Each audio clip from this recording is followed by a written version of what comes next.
बिस्मिल्लाहिर्रहमानिर्रहीम, अस्सलाम वालेकुम नाज़रीन, आप देख रहे हैं प्रोग्राम खबर क्या है और मैं हूं आपकी मेज़बान फरजाना सिद्दीक। खबर यह है कि national registration and biometric policy framework की मज़ीद तफसीलात सामने आई हैं। मुल्क भर के दर्जनों डेटाबेस किसी मरकजी निज़ाम के तहत यकजा ना होने का इंकशाफ हुआ है। पॉलिसी का मकसद मुल्क भर के तमाम डेटा को यकजा करना है और अस्पताल, जेलों, स्कूलों, अदालतों वगैरह का रिकॉर्ड नादरा के निज़ाम से मुंसलिक नहीं है। मुजवजा फ्रेमवर्क में शनाख्ती कार्ड से पहले बच्चे के लिए एक ID की भी तजवीज़ है। मजीद बताने के लिए हमें ज्वाइन किया है नुमाइंदा खसूसी इस्लामाबाद रियाजुल हक ने। दूसरी खबर आपको बताते हैं कि पाकिस्तान तहरीक-ए-इंसाफ के पिछले दौरे हुकूमत में शुरू किए गए मिनी माइक्रो हाइड्रो प्रोजेक्ट्स ताहाल मुकम्मल नहीं हो सके हैं। 142 प्रोजेक्ट्स पर ताहाल काम जारी है। 2018 से कबल 316 छोटे हाइड्रो प्रोजेक्ट्स पर काम मुकम्मल हो गया था, जबकि बड़े हाइड्रो प्रोजेक्ट्स के अभी 10 मंसूबे ताखीर का शिकार हैं और ज़राए का कहना यह है कि छोटे और बड़े मंसूबों पर काम बरवक्त मुकम्मल ना हुआ तो लागत में भी खातिर ख्वाह इजाफा हो सकता है। मजीद इस पर बात करने के लिए हमारे साथ मौजूद होंगे पेशावर से मुमताज़ बंगिश। जबकि प्रोग्राम के तीसरे हिस्से में हम आपको बताएंगे कि फैसलाबाद में डिप्टी कमिश्नर ऑफिस और महकमा मॉल मुलाजमीन की एक के बाद एक नई कार्रवाई सामने आने लगी है। सूबाई हुकूमत की करोड़ों रुपए मालियत की 10 एकड़ से ज़ायद तराजी मनपसंद अफराद के नाम मुंतकिल करने के लिए रिकॉर्ड में मुबैना टेम्परिंग का इंकशाफ हुआ है। सूबाई हुकूमत की मलकियत रकबे के रिकॉर्ड में रद्दोबदल करके साल 1959 में होने वाले इंतकाल में ही शहरी का कौमी शनाख्ती कार्ड भी लिख डाला है। इस पर बात करने के लिए फैसलाबाद से हमारे साथ मौजूद होंगे अबू तराब तराबी। तो नाजरीन, सबसे पहले जाते हैं आज की पहली खबर की जानिब। National registration and biometric policy framework की मजीद तफसीलात सामने आई हैं। जी हाँ, मुल्क भर के मुख्तलिफ डेटाबेस का किसी मरकजी निज़ाम से मुंसलिक ना होने का इंकशाफ हुआ है। यूनियन कौंसिल सूबाई सतह पर इकट्ठी की गई मालूमात का नादरा या किसी दूसरे निज़ाम से मुंसलिक ही नहीं है। डेटा की बेतरतीबी की वजह से मुल्क की 16% आबादी यानी कि 4 करोड़ अफराद नादरा के साथ रजिस्टर ना होने का इंकशाफ हुआ है। बायोमेट्रिक पॉलिसी ना होने की वजह से 12 से ज़ायद तरीकों से शनाख्ती अंगूठे का गलत इस्तेमाल होता है। मजीद बताने के लिए हमें ज्वाइन किया है नुमाइंदा खसूसी इस्लामाबाद हक ने। रियाज, सबसे पहले तो ये बताएं कि national registration and biometric policy framework की मजीद क्या डिटेल्स सामने हैं। जी बहुत शुक्रिया फरजाना। ये जो फ्रेमवर्क पॉलिसी है ये बड़ी कम्प्रिहेंसिव पॉलिसी है और ये तकरीबन कोई पिछले 1.5 साल से जो है तवातुर से चलती आ रही थी और इदारे भी इस पे काम कर रहे थे। मोस्टली इदारों ने इस पे फोकस किया, फिर इदारे हुकूमत भी इसमें इंगेज हुई और नादरा के चेयरमैन समेत बहुत से लोग इसमें शामिल थे। तो बड़ी ये कम्प्रिहेंसिव पॉलिसी बनाई है और इस पॉलिसी के ज़ाहिर कुछ कंसर्न्स है वो हम आखिर में डिस्कस करेंगे। लेकिन सबसे जो इम्पोर्टेंट चीज़ है कि पूरी दुनिया में, जैसा कि हम अक्सर प्रोग्राम्स में ये डिस्कस करते रहे कि डेटा कितनी इंपॉर्टेंट चीज़ है, तो ये बाकायदा एक पहली कोशिश है कि पूरे पाकिस्तान में जो एक डेटा है उसको यकजा किया जाए। अब इस सारी पॉलिसी के अंदर ये लिखा हुआ है कि पाकिस्तान में डेटाबेस को इकट्ठा करने की कोई एक जगह नहीं है। जैसा कि अभी अपनी इंट्रो में भी आपने बताया, सबसे इंपॉर्टेंट बात यह है कि 4 करोड़ के करीब जो अफराद हैं वो नादरा के साथ रजिस्टर्ड ही नहीं है, वो मरदमशुमारी में थे। तो 24 करोड़ आबादी है, 20 करोड़ के करीब जो लोग हैं, 24 करोड़ के करीब आबादी है, रजिस्टर्ड हैं यानी मरदमशुमारी में वो आए हैं, लेकिन जो नादरा के साथ रजिस्टर्ड हैं वो 20 करोड़ हैं। और इस तरह के बेइंतहा और फिगर्स हैं वो भी हम आपसे शेयर करेंगे। तो उसमें यह कहा गया है कि मिसाल के तौर पर निकाह खां का जो फॉर्म रजिस्टर्ड होता है, सारा कुछ उस बच्चे की पैदाइश वगैरह के लिहाज से जो फॉर्म बे वगैरह तैयार होता है, इसके अलावा गाड़ी के लाइसेंस और डोमिसाइल और इस सारी चीज़ें, कब्रिस्तानों का डेटा, इसके जितना भी ये बैंक वगैरह का सारा डेटा, ये सारे यकजा नहीं है, ये मुख्तलिफ बबल्स हैं। अब ये वो बबल्स हैं सारे के जिसमें सबसे बड़ा मसला ये होता है कि मुल्क में अगर किसी पॉलिसी को लॉन्च करना है, किसी फैसला साजी पे जाना है कि किसी यूनियन काउंसिल में, किसी ज़िले में कौन सी बीमारी ज़्यादा है, कौन से मरीज़ ज़्यादा आ रहे हैं, कहाँ पे कौन से ट्रेंड हैं, ये सारी चीज़ों का डेटा जो है वो अस्पतालों समेत डेटा, अस्पतालों में किस किस्म के मरीज़ ज़्यादा आ रहे हैं, कहाँ पे क्या हो रहा है और पिछले 5 सालों में क्या डेटा रहा, तो ये कहीं पर एक सेंट्रल सिस्टम में मौजूद नहीं है। है। अगर हमें मुल्तान का डेटा लेना है तो वो किसी सेंट्रल सिस्टम के तहत नहीं है, मुल्तान जाकर वो आपको फेडरल गवर्नमेंट प्रोविंशियल गवर्नमेंट से भी नहीं मिलेगा। अच्छा। वो आपको बाकायदा तौर पे मुल्तान जाकर निश्तर मेडिकल हॉस्पिटल जाकर वहां पे मैनुअली डेटा निकालना पड़ेगा,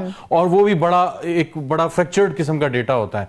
तो अब पंजाब में अगर पंजाब हुकूमत को वो डेटा चाहिए तो वो डेटा उनको इस तरह अवेलेबल है। इसी तरह वफाकी सतह पे तमाम सूबों के हवाले से ये डेटा बहुत अहमियत का हामिल है। तरक्याती फंड जारी करने हो, कहीं पे कोई डेवलपमेंट की स्कीम्स जारी करनी हो, लिटरेसी रेट देखना हो, खवातीन का, बच्चों की तालीम का, लड़कियों की तालीम कहाँ ज़्यादा कहाँ कम, कहाँ पे क्या क्या हो रहा है, ये सारे ट्रेंड जो है, लिटरेसी रेट कहाँ पे क्या, बड़ा एक मतलब जहाँ पे जो भी इदारे काम कर रहे हैं वो अपने बबल्स में काम कर रहे हैं, किसी एक बड़े बबल के अंडर काम नहीं कर रहे, एक डेटा नहीं निकलेंगे। तो ये एक बहुत बड़ी कोशिश होगी, हुकूमत कोशिश करी, एक फ्रेमवर्क इन्होंने बनाया है कि सारे सिस्टम को इंटीग्रेट किया जाए और एक यूनिफाइड डेटा का सिस्टम बनाया जाए। अब ये डेटा कहाँ पे होगा, ये किस जगह पे रखा जाएगा, क्या उसको नादरा देखेगा? नादरा तो लोगों की शनाख्ती कार्ड और फॉर्म बे और शादी से मुतालिक या निकाह वगैरह से मुतालिक जो चीज़ें हैं उनको रिकॉर्ड में रखता है। लेकिन ये जितना बड़ा डेटाबेस है जिसमें अस्पतालों का, कब्रिस्तानों का और इसके अलावा बैंक्स का, टैक्स का निज़ाम सारा FBR के साथ, तो ये सारा जो सिलसिला है इसको एक जगह पे कैसे कहाँ रखा जाएगा, इसके हवाले से अभी ज़्यादा चीज़ें नहीं बताई गई। लेकिन एक प्रॉब्लम आइडेंटिफाई कर दी है वफाकी हुकूमत ने, उसका एक फ्रेमवर्क तैयार कर लिया है कि हमने ये बनाना है और इस सब को लेकर एक डिजिटल आईडी क्रिएट अब बनाने का सोच रहे हैं। तो अगर देखा जाए तो यूनियन काउंसिल हो या जो सूबाई हुकूमतें हैं उनके पास तो डाटा होता ही है, तो क्या वफाकी सतह पर इस सारे डाटा को यकजा करने के लिए कोई इदारा पहले से मौजूद नहीं था? कोई इदारा भी मौजूद नहीं है। और दिलचस्प बात यह है कि इसके अंदर यह भी लिखा हुआ है कि पाकिस्तान ब्यूरो ऑफ स्टैटिस्टिक्स, जिसको इदारे शुमारियात कहा जाता है, इदारे शुमारियात का जो डेटा है वो भी इंटीग्रेट नहीं है पूरे सिस्टम के साथ, पूरे मुल्क के एक सेंट्रल जो डेटा का पूल है या डेटा बेस है उसके साथ। उसका नुकसान जो ज़रा मैंने आपको बताया कि चाहे वो तालीम है, चाहे वो सेहत है, चाहे वो तरक्याती काम है, चाहे वो कुछ भी कहीं पे डेटा हासिल करना हो तो वो नहीं होता। ये एक बड़ा फुकदान है और उसकी वजह से नुकसान जो आपको कुछ डेटा के फिगर्स आपको बताऊं, और वो बड़ी हैरान कुन फिगर्स हैं। मिसाल के तौर पर 1 करोड़ से ज़्यादा अफराद के शनाख्ती कार्ड की जो मुद्दत है वो एक्सपायर हो चुकी है और उनको या पता नहीं है या वो कोशिश नहीं कर रहे। तो एक अलर्ट का जो सिस्टम होता है वो भी मौजूद नहीं है। फिर इसके साथ साथ नाइकॉब कार्ड जो पाकिस्तान समंदर पार पाकिस्तानी हैं जिन्होंने नाइकॉब कार्ड लिए हुए हैं, नाइकॉब कार्ड और पाकिस्तानी शरीयत तर्क करने वाले 24% अफराद के फिंगरप्रिंट जो हैं वो दस्तयाब भी नहीं है। इसी तरह नादरा रिकॉर्ड में रजिस्टर्ड खवातीन में से 12 लाख खवातीन की तस्वीर ही मौजूद नहीं है। अब जहां हमारा मुल्क, जहां पे हम टेररिज्म की वेव खासतौर से आपको चर्चे से जो बड़ी है और दहशतगर्दी के मामलात हैं, इसमें चारों सूबों में जो है वो चैलेंजेस आ रहे हैं, तो 12 लाख खवातीन का जो तस्वीर है वो डेटा बेस में मौजूद ही नहीं है। तो उनकी शनाख्त करनी हो, कहीं पे मशकूक अफराद हो या किसी हवाले से भी, वो मस्बत भी हो सकता है, कहीं पे किसी की तलाश करनी हो, उनका ID कार्ड मिल गया है लेकिन तस्वीर नहीं है, तो कहीं पे शनाख्त के लिए किसी को अगर मिल भी जाए तो हुकूमत अगर तशहीर करनी चाहे तो या कहीं पे कोई DC लेवल पे, किसी जिली लेवल सतह पे उसकी तशहीर करना चाहे कि ये बच्चे ये खातून गुमशुदा हो चुके हैं या इनका लापता है, तो वो तस्वीर वगैरह से पता नहीं चल सकेगा। तो 12 लाख अफराद का जो डेटा है वो मौजूद नहीं है। शादीशुदा अफराद के 63 लाख शरीके हयात रजिस्टर्ड ही नहीं है। अब अंदाजा लगाएं, 63 लाख 6.3 मिलियन जो लोग हैं उसमें से या मियाँ या बीवी, इन दोनों में से कोई एक रजिस्टर्ड ही नहीं है, लेकिन सिर्फ नादरा को ये बताया हुआ कि जी शादीशुदा है। तो अब आगे क्या तफसीलात हैं वो नादरा के पास तफसीलात नहीं है। नादरा रिकॉर्ड में मुर्दा करार दिए गए 20 लाख अफराद के पास सिम कार्ड मौजूद हैं। अब अंदाजा लगाएं। फिर इसके साथ वफात पा जाने वाले 1 लाख अफराद बायोमेट्रिक के फिंगरप्रिंट्स इनकी वफात के बाद इस्तेमाल हुए हैं। 1 लाख अफराद ने बायोमेट्रिक फिंगरप्रिंट्स वफात हो जाने वाले लोगों का बाद में जो है वो सिम कार्ड इस्तेमाल की। इस तरह बेतहाल 6 करोड़ अफराद नादरा सिस्टम में सिर्फ पैदाइश के साल के साथ ही रजिस्टर्ड हैं, यानी 1997, 2000, 2001, 2 लिखा हुआ है, महीना दिन नहीं लिखा हुआ। अगेन ये डेटा में जब आप रिकॉर्ड मुरतब करते हैं तो ये आपके लिए एक चैलेंज बनता है। 38 लाख जो है वो मरतबा कोशिश की जा चुकी है नादरा के सिस्टम को हैक करने की, उसमें से डेटा चुराने की। और जैसा कि मैंने इंट्रो में भी आपने बयान कर दिया कि 12 ऐसे तरीके इस्तेमाल होते हैं, लकड़ी के बायोमेट्रिक, सिलिकॉन की बायोमेट्रिक, गोंद या मुख्तलिफ तरीकों से लोगों की जाली बायोमेट्रिक जो है वो बनाने की कोशिश की जाती है। इस पॉलिसी फ्रेमवर्क के तहत अगर देखा जाए तो जो खास तौर पे जो बाहर के मुल्कों के लोग आ जाते हैं, जिस तरह से अफगानिस्तान से बहुत से लोग ऐसे हैं जो कि पाकिस्तान का आईडी कार्ड बना के बैठे हुए हैं, तो उनकी रोकथाम में ये हमें जो पॉलिसी है वो कितनी मदद फराहम करेगी? गैर मुल्कियों के हवाले से तो जैसे मैंने कहा कि एक ये भी हो गई कि हमारे यहाँ अक्सर ये होता था कि मुहाजिरीन में से वहाँ पे ख़वातीन आई या वो मर्द है वो उन्होंने यहाँ की ख़वातीन से शादी कर ली तो फ़ौरन जो है वो स्टेटस जो है वो चेंज हो गया, जिस तरह अमेरिका वगैरह में होता है। लेकिन वहाँ भी उन्होंने अब टाइम फ्रेम बढ़ा दिया कि फ़ौरन आपको जो है वो वहाँ की सिटीजनशिप मिल नहीं जाती, 5 साल कम अज़ कम आपने गुजारने हैं। अब पाकिस्तान ने ये लॉ मंजूर कर दिया है। अब ये एक बहुत बड़ा चैलेंज था पाकिस्तानी हुकाम के लिए, वजारत दाखिला के हुकाम के लिए और ज़ाहिर इदारों के लिए कि जब मुहाजिरीन मुख्तलिफ ममालिक से आते हैं तो वो किस उसके तहत होंगे, उनका जो शनाख्ती कार्ड है उसका क्या सिलसिला होगा। तो उनके लिए ज़ाहिर एक POR कार्ड है, पर्सन्स ऑफ जो रिप्रेजेंटेशन, इस तरह का कार्ड होता है जो अफगान रेफ्यूजीज़ को इशू किया जाता है। लेकिन उसके बाद भी बहुत से ऐसे लोग थे जिनको पाकिस्तान का कार्ड जो है वो इन्होंने शनाख्ती कार्ड हासिल किया, सिस्टम में आ गए थे और ज़ाहिर उनकी मुख्तलिफ अदवार में आइडेंटिफिकेशन भी हुई। नादरा में ऐसे अफराद मौजूद थे जिन्होंने पैसे के एवज जो है अफगान नेशनल जो थे उनको शनाख्ती कार्ड, नेशनल आइडेंटिफिकेशन जो कार्ड था वो इशू किया, उनको पाकिस्तान की फैमिलीज में इंटीग्रेट किया। तो ये एक बहुत बड़ा एक ऐसा एक ट्री बनाया जाएगा एक शख्स का जिसमें उसका सारा रिकॉर्ड मौजूद होगा, उसने कहाँ से तालीम हासिल की, उसका डोमिसाइल कहाँ का है, उसकी पैदाइश कहाँ की है, वो किन किन अस्पतालों में दाखिल रहा, किन किन थानों में उसके हवाले से पर्चे दर्ज हैं, किन किन अदालतों में उसके हवाले से कभी कोई केस अगर रहा वो क्या रहा और अदालती फैसला क्या आया।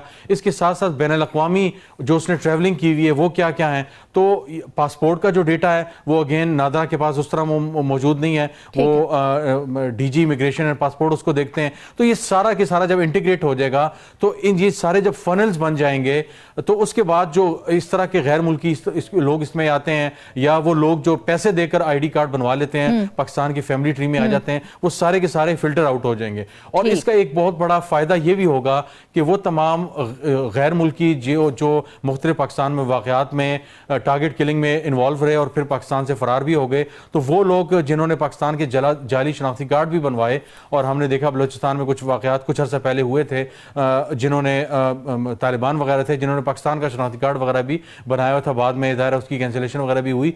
तो ये सारी चीज़ें जो है जब फिल्टर आउट हो जाएंगी तो वो रेड फ्लैग्स हो जाएंगे। कोई भी जब शनाख्ती कार्ड बनवाना चाहेगा, पासपोर्ट बनवाना चाहेगा, तो वो स्क्रीन पे सारे रेड फ्लैग्स आ जाएंगे, भाई ये तो नेशनल नहीं है, ये तो फैमिली के साथ, इसका पाकिस्तान में कोई फैमिली ट्री नहीं है। लेकिन जिस तरह से आईडी कार्ड तो अब कंपल्सरी है हर चीज के लिए, आप किसी भी जगह पे जाएं सबसे पहले आपका आईडी कार्ड मांगा जाता है। तो क्या अस्पतालों, तालीमी इदारे या जो अदालतें और NGOs हैं उनका रिकॉर्ड नादरा के पास नहीं होता?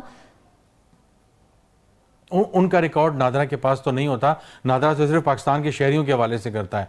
अब जो NGOs का रिकॉर्ड है या जो दूसरे गैर मुल्की का रिकॉर्ड है वो डिपेंड करता है कि वो किस उस पे आए हुए हैं, किस मिशन पे आए हुए हैं। अगर वो NGOs के तहत आए हुए हैं तो इकोनॉमिक अफेयर डिवीजन के साथ जो है वो अपनी रजिस्ट्रेशन NGO या INGO की करते हैं, और उसके बाद उनको जो फंडिंग आ रही है, कौन लोग काम करते हैं, कितने लोग काम करते हैं, उसमें भी INGOs ने ज़ाहिर है बहुत एक मिसयूज़ किया बहुत सी जगहों पे, और पाकिस्तान के अगेंस्ट बहुत सी चीज़ों पे ज़ाहिर है वो चलते रहे। वो किसी और मौजू पे हम इस पर बहस करेंगे, लेकिन बड़ा उसका मिसयूज़ भी होता रहा। तो ये सारा जो डेटा है यानी इकोनॉमिक अफेयर्स डिवीजन के पास कितने गैर मुल्की NGOs हैं और कितनी पाकिस्तानी NGOs है, कितनी पाकिस्तानी NGOs है जिनको बाहर से जो है वो फंडिंग मिलती है, वो पाकिस्तान में क्या कर रहे हैं, ये सारी चीजें जब सेंट्रल पूल में आ जाएंगी तो जब एक शख्स का शनाख्ती कार्ड बनेगा या उसमें कोई अपडेट आएगी तो उसके बाद पता चलेगा ये तो फलानी NGO में गैर मुल्की के तौर पे काम करता है, यहाँ ये पाकिस्तानी के तौर पे जो है वो दाखिल हो रहा है सिस्टम में। तो अगेन रेड फ्लैग्स आ जाएंगे। तो इस वक्त जो है ये एक बड़ा चैलेंज आ रहा है इदारों को और हुकाम को कि गैर मुल्कियों की पहचान के साथ साथ पाकिस्तान के अंदर जो सारा ये डेटा बेसिस हैं, हमारे यहाँ डेटा बेसिस मौजूद हैं लेकिन वो सेंट्रल पूल में नहीं है। एक बड़ा जब बबल होगा एक ही कंप्यूटर में एक ही सिस्टम के तहत जब वो आ जाएंगे तो, और आखिरी सवाल में हम ये डिस्कस करेंगे इस सारे का एक साइड इफेक्ट क्या हो सकता है, और लेकिन हम इस वक्त जो है इसके फवायद की जो है उस पर गिनवा रहे हैं, हम इसका जो फवायद पे डिस्कस कर रहे हैं। तो जाहिर है फायदे तो इसके बहुत हैं, लेकिन ये कहाँ पे होगा, कैसे होगा, इसकी सेंसिटिविटी क्या होगी, क्या इसके जरिए मिसयूज तो नहीं होगा, ये सारी चीजें देखा जाए तो हमारे सिस्टम के अंदर अभी भी बहुत बहुत सी जगह जगह पर खामियां मौजूद हैं। अभी भी बहुत जगहों पर रिकॉर्ड कीपिंग के लिए शनाख्ती अंगूठे जो हैं उनका इस्तेमाल किया जाता है, जबकि इससे काफ़ी सिक्योर रास्ता बायोमेट्रिक सिस्टम का नफाज है। क्या अब हम ये कह सकते हैं कि इस पॉलिसी के नफाज होने के बाद रिकॉर्ड कीपिंग के लिए डिजिटल जराए का इस्तेमाल होगा? जी बिल्कुल, रिकॉर्ड कीपिंग के लिए अब ये एक बहुत बड़ा चैलेंज है कि पाकिस्तान में जो ऑनलाइन जो डिजिटल जो ट्रांजैक्शंस होती हैं और जो बैंक्स के थ्रू हो, एटीएम्स के थ्रू हो, या मुख्तलिफ जगहों पे जो आप पीओएस कार्ड के थ्रू करते हैं, ATM card, debit card, credit card use होता है, वो सारा के सारा जो है वो जब बनता है वो ज़ाहिर है आपके फिंगरप्रिंट्स को लेकर यूज होता है। पूरी दुनिया में एक यूनिक हर शख्स की आईडी होती है। उसको हमारे यहाँ बहुत ज्यादा, हमारे यहाँ पूरी दुनिया में ज़ाहिर इसको होता है, हमारे यहाँ इसका बहुत ज्यादा मिसयूज किया गया। और अनफॉर्चुनेटली तकरीबन 2013-14 में जब टेररिज्म की जो वेव थी वो पीक पे थी, तो पाकिस्तान मुस्लिम लीग नवाज की हुकूमत थी, और उसके बाद हमने देखा कि जब चौधरी निसार अली खान इंटीरियर मिनिस्टर थे तो बाकायदा तौर पे पहली मरतबा ये फैसला किया गया कि हम बाकायदा तौर पे हर शख्स को जब सिम कार्ड इशू होगा तो उसकी बायोमेट्रिक जो है वो ली जाएगी। यानी कि रियाज हम ये कह सकते हैं कि इस पॉलिसी फ्रेमवर्क को जब नाफिज कर दिया जाएगा तो डिजिटल जराए का इस्तेमाल भी होगा और हमें डिजिटलाइजेशन देखने को मिलेगी अब हर जगह पर।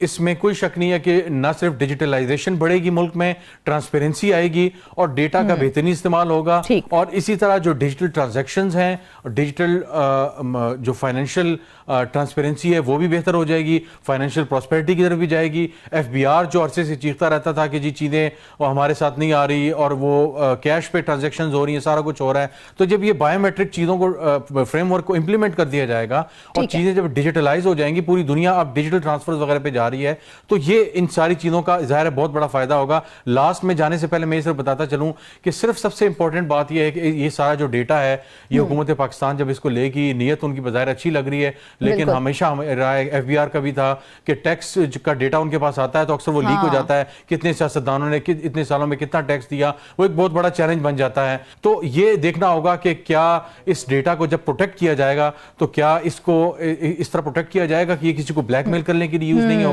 किसी की आर्म ट्विस्टिंग के लिए यूज नहीं होगा, कहीं पे अगर कोई बात नहीं मान रहा, किसी को बात मनवानी है, चाहे वो इदारों में है, पुलिस में है, कहीं ऐसा तो नहीं होगा कि उसका बाजू मोड़ने के लिए कहा जाएगा जनाब हमारे पास तो आपकी पहली शादी का ये निकाहनामा मौजूद है। रियाज देखा जाए तो हमने देखा है हुकूमत की जानिब से तो अच्छे इकदाम किए जाते हैं, यही की जाती है कि जो हमारे सिस्टम के अंदर लूप होल्स हैं उनको कवर किया जाए, उनको रोका जाए, उनको बंद किया जाए, ताकि इस तरह के जो काम करने वाले लोग हैं उनका रास्ता बंद किया जाए। हमारी कोशिश यही है इस प्लेटफॉर्म के जरिए कि हम वो मुद्दा उठाएं जिससे आप अवाम का भी फायदा हो और हमारा भी फायदा और हुकूमत का भी फायदा हो। नाज़रीन, आपको बताएं कि खैबर पख्तूनख्वा हुकूमत की जानिब से मुतअद्दिद बिजली के मंसूबे शुरू किए गए।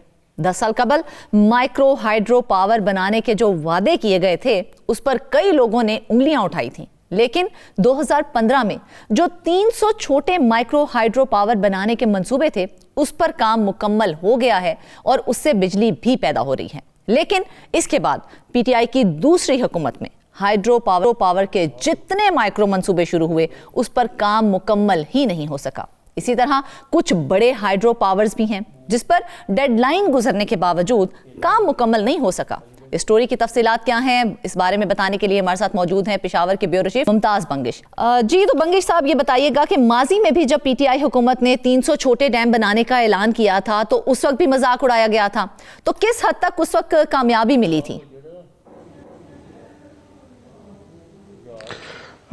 शुक्रिया फरजाना। असल में ये मंसूबे जो थे, ये छोटे जो माइक्रो हाइड्रो प्रोजेक्ट्स हैं, ये खैबर पख्तूनख्वा में कई इलाकों में शुरू किए गए थे। उस वक्त साल 2015 के बाद से ये शुरू किए गए थे। जब पहली हुकूमत आई थी तो उसके 2 साल बाद ये मंसूबे शुरू किए गए थे। उस वक्त ये क्या किया था कि ये 300 छोटे डैम है, यानी इशारा ये माइक्रो हाइड्रो पावर प्रोजेक्ट्स की तरफ ही था। तो उस वक्त तो लोग मजाक उड़ाते थे, लेकिन काफ़ी अरसे बाद जब ये 316 के करीब जो छोटे हाइड्रो पावर प्रोजेक्ट्स थे ये जब मुकम्मल हो गए और इनके समरात आना शुरू हो गए, तो फिर लोगों को एहसास हुआ कि वाकई अब जब बिजली तेजी से महंगी होती जा रही है, लोड शेडिंग काफ़ी ज़्यादा है, तो अब उन इलाकों में जहाँ पे ये प्रोजेक्ट्स काम कर रहे हैं, गांव के गांव को ये बिजली मुहैया की गई है, तो वहाँ पे काफ़ी लोग सुख का सांस ले रहे हैं। शहरों में जहाँ पे बिजली नज़र ही नहीं आती, वहाँ पे इन छोटे छोटे देहातों में ये मंसूबे खासे बर वक्त और मतलब पूरा दिन और पूरी रात ये बिजली फराहम करते हैं। ठीक है। और ये उन इलाकों में ज़्यादा कामयाब हैं जहाँ पे या तो छोटी दरियाएँ हैं या उधर ये लग सकते हैं। 316 के करीब जिस तरह से आपने बताया कि छोटे डैम्स मुकम्मल हो गए थे, जब उस वक्त मुकम्मल हो गए थे तो फिर अब क्या मुश्किल आ रही है? जब दूसरी बार हुकूमत आई है पीटीआई की, तो इतने मंसूबे जो शुरू के सिर्फ 142 के करीब आपने बताया कि मंसूबे हैं, तो उनमें क्या मसला आ रहा है? वो अभी तक क्यों नहीं मुकम्मल हो सके हैं? यही मैं कह रहा हूं कि इसमें जितने भी मंसूबे हैं, इसमें ये 500 किलोवाट से कम के मंसूबे हैं। और जो पिछली दौर हुकूमत में 500 किलोवाट के जो दीगर मंसूबे शुरू किए गए थे, उसमें ऐसी मंसूबे, मिसाल के तौर पे मानसेरा में एक मंसूबा है डबोकान, वहां पे एक साल में 500 किलोवाट का मंसूबा मुकम्मल किया गया।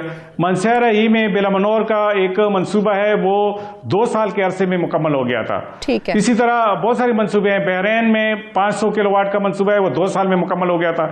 अब जो 142 मंसूबे हैं 2027 तक भी अभी तकरीबन 2 साल रहते हैं, तो 2 साल तो ये मंसूबे लटके रहेंगे। गुज़श्ता 2-3 सालों से ये 142 के 42 जो है ये तो सब छोटे हाइड्रो हैं जिनकी तकमील होनी है।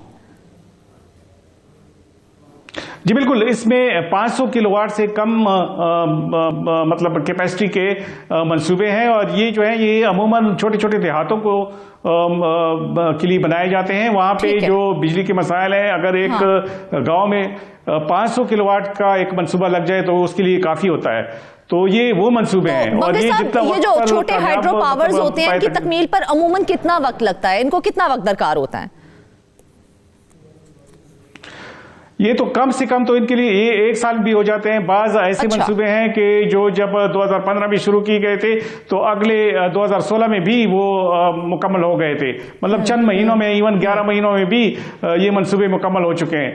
लेकिन चूंकि फंड्स का मसला है, दीगर मसाइल हैं, जो बॉटलनेक्स हैं डिपार्टमेंट की तरफ से, पिछले दिनों भी इसी तरह का एक इजलास हुआ है एनर्जी डिपार्टमेंट का। उसमें इस बात का नोटिस लिया गया है कि जो जितने भी मंसूबे हैं, जो पन बिजली के मंसूबे हैं, उसमें ताखीर हो रही है। इसको फौरी तौर पर इसलिए कंप्लीट किया जाए कि अगर ये डेडलाइन गुजरने के बाद कंप्लीट नहीं होते तो जाहिर है उसका जो PC1 होता है वो रिवाइज हो जाता है, और जब रिवाइज हो जाता है तो उसकी लागत भी दुगनी हो जाती है उस वक्त की मुनासिबत से। उसमें मजीद ठीक जी बंगी साहब, उसमें मजीद इजाफा होता है। तो इस तरह जी अच्छा, तो इस तरह से ये जो मंसूबे हैं, इसमें कुछ ऐसे मंसूबे भी हैं कि जो बड़े मंसूबे हैं वो भी ताखीर का शिकार हो रहे हैं। तो इसलिए अगर लागत में इजाफा होता है तो जाहिर है। अच्छा, इस तरह ये जो बड़े मंसूबे हैं, ये तकरीबन, ये छोटे मंसूबे नहीं, ये तकरीबन 781 मेगावाट के मंसूबे हैं। इसमें एक मंसूबे की मिसाल मैं आपको दूंगा, कोटो हाइड्रो पावर प्रोजेक्ट्स है। ये लोअर दीर में एक मंसूबा है जिसने अक्टूबर 2024 में मुकम्मल होना था। ये 40 मेगावाट का एक मंसूबा है, और इस पे अखराजात जो अभी आ रहे हैं वो 13,000 मिलियन रुपए हैं। यानी ये एक इस लिहाज से तो एक बहुत बड़ा मंसूबा है। लेकिन अगर ये अक्टूबर में मुकम्मल नहीं हुआ और अभी 2025 का साल शुरू हो चुका है, तो जाहिर है इस पर मजीद भी उसके लिए वक्त दरकार होता है। तकरीबन अगरचे ये तकमील के आखिरी मराइल में है, लेकिन अब भी तकरीबन 4-5% काम इस पर रहता है। तो इस लिहाज से इसके जो अखराजात है, इसमें इजाफे का खदशा पैदा हो गया है। चूंकि हजारों मिलियन रुपए का प्रोजेक्ट है, तो इसलिए इसमें इस किस्म की ताखीर जो है वो बड़े नुकसान का पेशखेमा साबित हो सकता है। कितनी लागत रखी गई थी इन मंसूबों के लिए, और कितना इसके अंदर इजाफा हो गया अब इसकी लागत में? जिस तरह तो मैंने कोटो हाइड्रो पावर प्रोजेक्ट का जिक्र किया, ये चूंकि अक्टूबर 2024 में ये मंसूबा मुकम्मल होना था, 13,000 मिलियन रुपए इस पे अखराजात आने थे। अब मजीद इसके लिए कोई इसमें ये हिसाब नहीं लगाया गया कि अगर ये कितने अरसे के लिए ताखीर का शिकार होता है, उसकी मुनासिबत से ही इसमें इजाफा होगा। मानसेरा में जबोड़ी प्रोजेक्ट है, दिसंबर 2024 की डेडलाइन दी गई है, लेकिन ताहाल ये मंसूबा मुकम्मल नहीं हुआ। इसमें 4,000 मिलियन रुपए का ये मंसूबा था।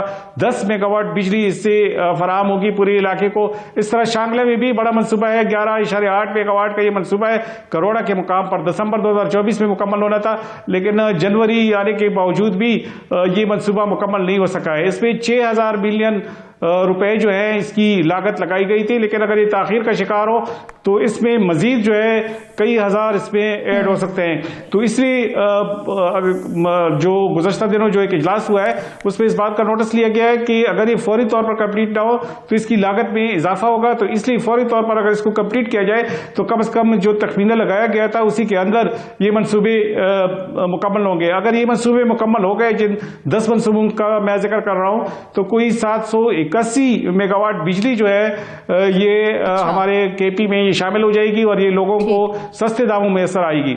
सिर्फ ये मनसूबे नहीं है फरजाना, इसमें और भी है। 300 मेगावाट का एक मनसूबा है बालाकोट के मुकाम पर मनसेरा में, ये भी बहुत बड़ा मनसूबा है। इसके अलावा 84 मेगावाट का मटलतान स्वात में एक मनसूबा है।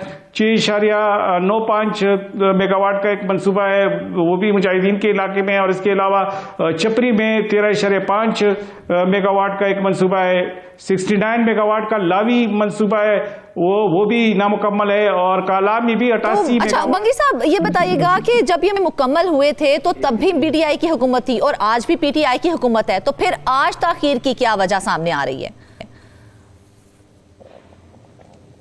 जी बिल्कुल फरजाना, उस वक्त जब ये मंसूबे शुरू हुए थे तो यही पीटीआई की हुकूमत थी, यही लोग थे। हाँ। और जो ब्यूरोक्रेसी थी यही इदारे थे और यही मशीनरी थी। लेकिन मसला ये था कि उस वक्त इसको चूंकि संजीदा लिया गया था और बाकायदा तौर पे पीटीआई की आदत की जानिब से उन पे एक चेक रखा जा रहा था और हर महीने उसकी मॉनिटरिंग होती थी। तो इसलिए वो मंसूबे तो बहुत मुकम्मल हो गए। क्या वजह है बंगी साहब? इसकी बहुत सारी वजूहत हैं। एक तो प्रॉपर मॉनिटरिंग नहीं है, दूसरी वजह यह है कि फंड्स की कमी है। जब फंड्स की कमी आ जाती है तो जाहिर है मामला दोबारा फाइनेंस डिपार्टमेंट चला जाता है। फाइनेंस डिपार्टमेंट में ऐसे जो इश्यूज होते हैं वो फिर लटक जाते हैं। फिर दोबारा जब उसमें ताखीर हो जाती है तो PC1 रिवाइज हो जाते हैं। PC1 जब रिवाइज हो जाते हैं तो उसके लिए फिर फंड्स मुयसर नहीं होते, क्योंकि एक दफा जब एक लागत एक तखमीना लगाया जाता है तो उसके मुताबिक ही उसको उसमें पूरा होना था। जब ताखीर होती है तो जाहिर है फिर जब रिवाइज लगाया जाता है तो उसको पूरा नहीं कर सकते, जाहिर है। जी बिल्कुल, चूंकि वो रिवाइज करना पड़ता है तो इसलिए अखराजात दुगने हो जाते हैं। और बाज़ औक़ात इस तरह से होता है कि जब एक मंसूबा लटक जाता है तो फिर उसमें उसी तरह से उसकी अफदियत नहीं रहती। जाहिर है जिसने वो मंसूबा शुरू किया होता है वो उसको अपनी नज़र से देख रहा होता है, और जब मॉनिटरिंग भी नहीं होती तो वो मंसूबा जब ज्यादा अरसे तक ज़ेर इल्तिवा रह जाए तो अक्सर ऐसे मंसूबे अधूरे ख़त्म हो जाते हैं। बहरहाल इन मंसूबों के बारे में हुकूमत का कहना तो ये है कि ये मंसूबे 2027 तक मुकम्मल होंगे।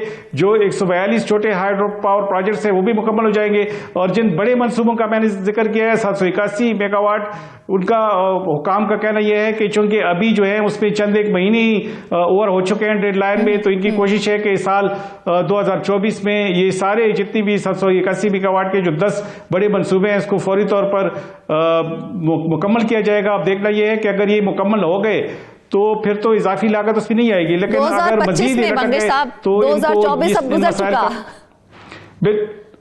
एग्जैक्टली 2025 की बात मैं कर रहा हूं, सॉरी 2025 में ये कहते हैं कि ये मुकम्मल हो जाएंगे। अगर 2025 में मुकम्मल ना हुए तो जाहिर है इस दौरान इनको दोबारा रिवाइज करना पड़ेगा। और ये जो तखमीना इन्होंने लगाया हुआ है, मिसाल के तौर पे ये जो कोटो हाइड्रो पावर प्रोजेक्ट्स है ये थोड़ा सा काम है उसमें रहता है, लेकिन 13,000 मिलियन रुपए का ये प्रोजेक्ट्स है। अगर ये मुकम्मल नहीं हुआ और ज्यादा ताखीर का शिकार हुआ तो जाहिर है इसमें फिर हजारों मिलियन का इजाफा हो सकता है। ठीक है बंगी साहब, एक आखिरी सवाल है, शॉर्ट आंसर चाहिए मुझे ये बताएं कि अब कहा जा रहा है कि जो मंसूबे हम करेंगे, हम इनका एज सुन एज पॉसिबल इनको मुकम्मल करने की कोशिश करेंगे। क्या लाया अमल इख्तियार किया जा रहा है? कोई स्पीडी वर्क जो है हमें देखने को मिल रहा है अब? जी बिल्कुल, गुज़श्ता दिनों इस सिलसिले में एक इजलास हुआ है और उसमें इस बात का बाकायदा तौर पे 1 बाई 1 एक मंसूबे को डिस्कस किया गया है कि इसमें ताखीर क्यों है। तो चूंकि ब्यूरोक्रेसी की जानिब से मुख्तलिफ किस्म के हरबे अपनाए जाते हैं, कोई उसको जस्टिफाई करता है कोई एक बात से और कोई फंड्स की कमी की वजह से, कोई हालात की वजह से। तो अब इन्होंने कमिटमेंट की है कि वो चंद महीनों के अंदर अंदर ये जितने भी जो बड़े प्रोजेक्ट्स हैं उनको मुकम्मल करेंगे। और जहां तक छोटे प्रोजेक्ट्स का ताल्लुक है, 142 जो छोटे माइक्रो हाइड्रो पावर प्रोजेक्ट्स हैं उनके बारे में ये कहा जा रहा है कि ये 2027 से पहले मुकम्मल नहीं हो सकते, 2027 तक ही ये सारे मंसूबे मुकम्मल हो जाएंगे। कोई पहले होगा कोई बाद में होगा, लेकिन 2027 तक जितनी भी 142 मंसूबों का जो प्रोजेक्ट है ये मुकम्मल तौर पर खत्म हो जाएगा। अब देखना ये है कि ये जो छोटे मंसूबे हैं और ये जो 10 जो बड़े मंसूबे हैं ये 2025 में मुकम्मल होते हैं या नहीं, लेकिन ये है कि इसके लिए कमिटमेंट की जरूरत होती है, बाकायदा मॉनिटरिंग की जरूरत होगी। देखा जाए तो हमने हमेशा से ये देखा है कि मंसूबों का आस कर दिया जाता है, बहुत अच्छे मंसूबे होते हैं और कई मंसूबे ऐसे हैं जो वक्त पर मुकम्मल भी हो जाते हैं। उसी तरह के मंसूबे जब दोबारा शुरू किए जाते हैं तो उनमें इतनी ताखीर क्यों आती है? अगर इतनी ताखीर आएगी तो मंसूबे अपनी अफादियत खत्म कर देते हैं, उनकी अफादियत ही दम तोड़ जाती है। फिर आने वाले वक्तों में अगर वो मुकम्मल हो भी जाएं तो आवाम को उसका उस तरह से खातिर ख्वाह फायदा नहीं होगा। तो चाहिए हमें ये कि इन मंसूबों को जल्द अज जल्द मुकम्मल कर लिया जाए। वापस आएंगे ब्रेक के बाद।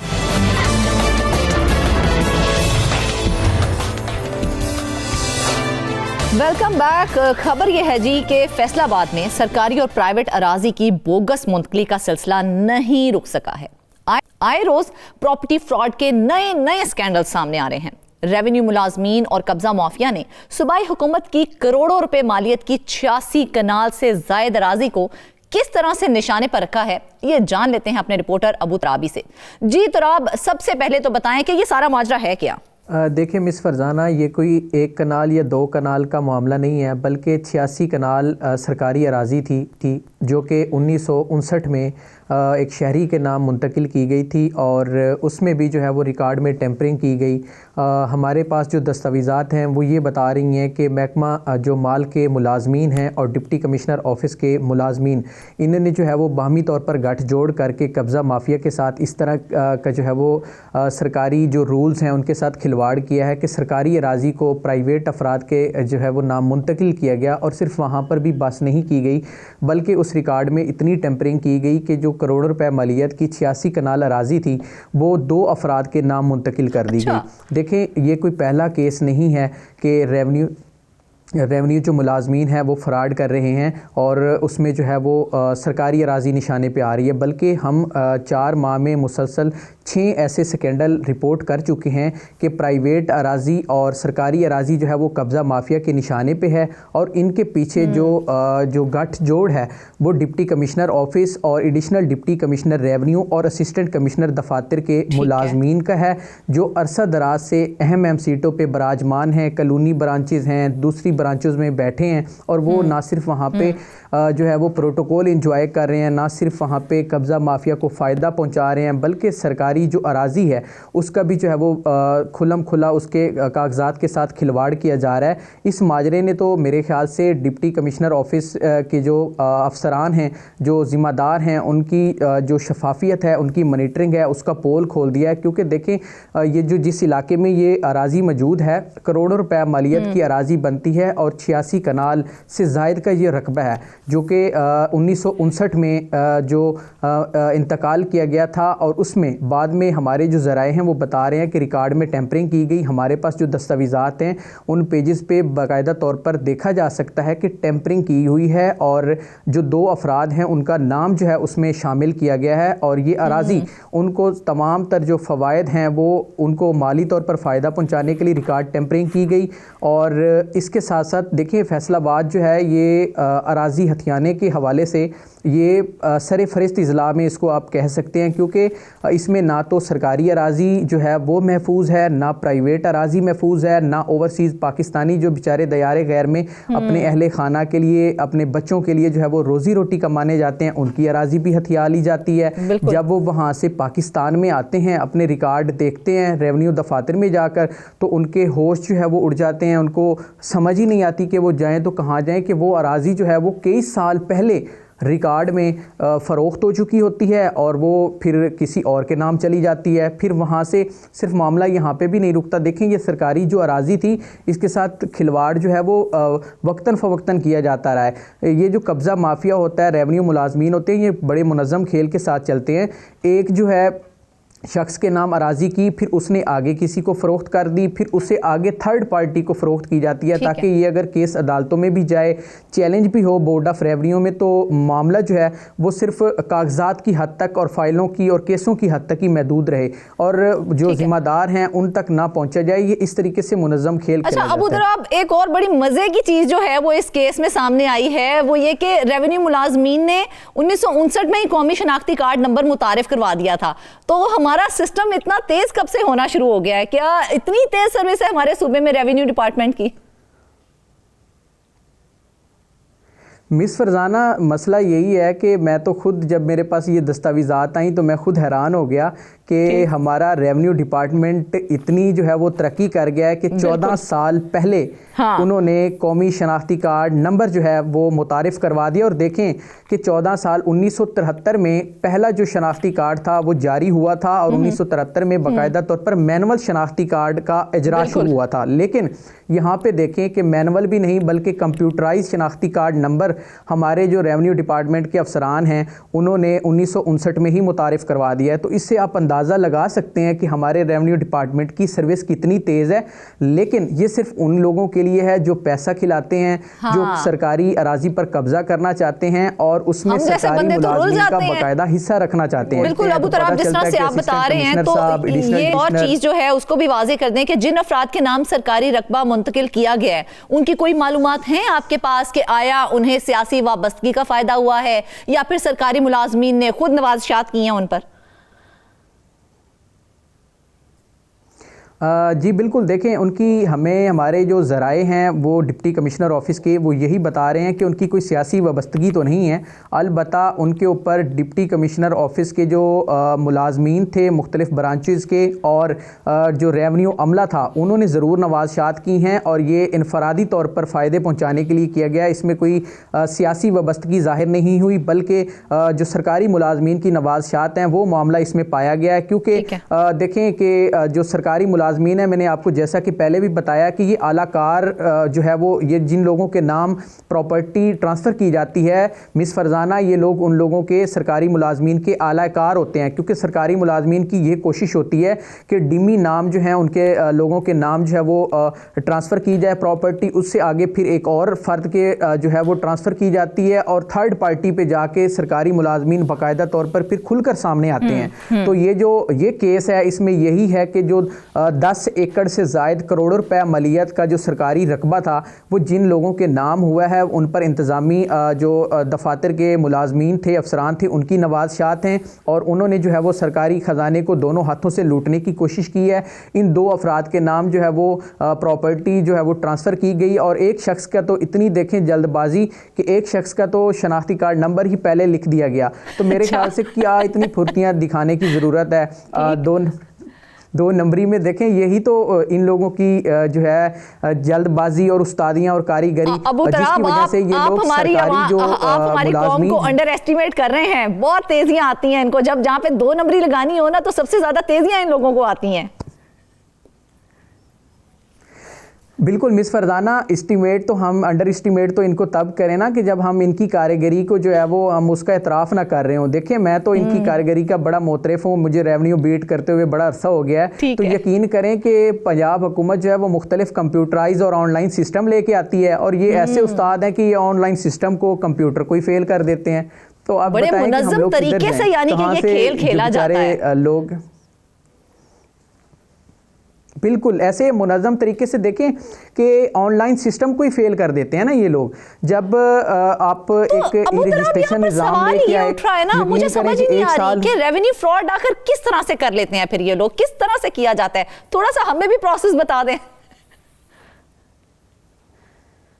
मिस देखें, अगर हम आपको प्रोसेस बताना शुरू कर देंगे तो मेरे ख्याल से ये एक ऐसी लंबी जो है वो दास्तान है कि पूरे 1 घंटे का प्रोग्राम इसी पे रेवेन्यू जो मुलाजमीन की कारीगरी है उसी पे गुजर जाएगा। लेकिन मैं इन शार्ट बताता हूँ कि ये एक ना जो एक डिमी सा जो एक नाम है वो इस्तेमाल किया जाता है। देखिए अगर मेरे नाम सरकारी रकबा मैंने अगर कहीं से अलाटमेंट करवानी है तो सरकारी मुलाजमीन पहले तो मेरे से मुकमुका करेंगे कि भाई आप इतने एकड़ में से हमारे लिए लिए क्या रखेंगे। पहले तो मेरे साथ वो बारगेनिंग की जाएगी, फिर मेरे नाम अलाटमेंट की जाएगी।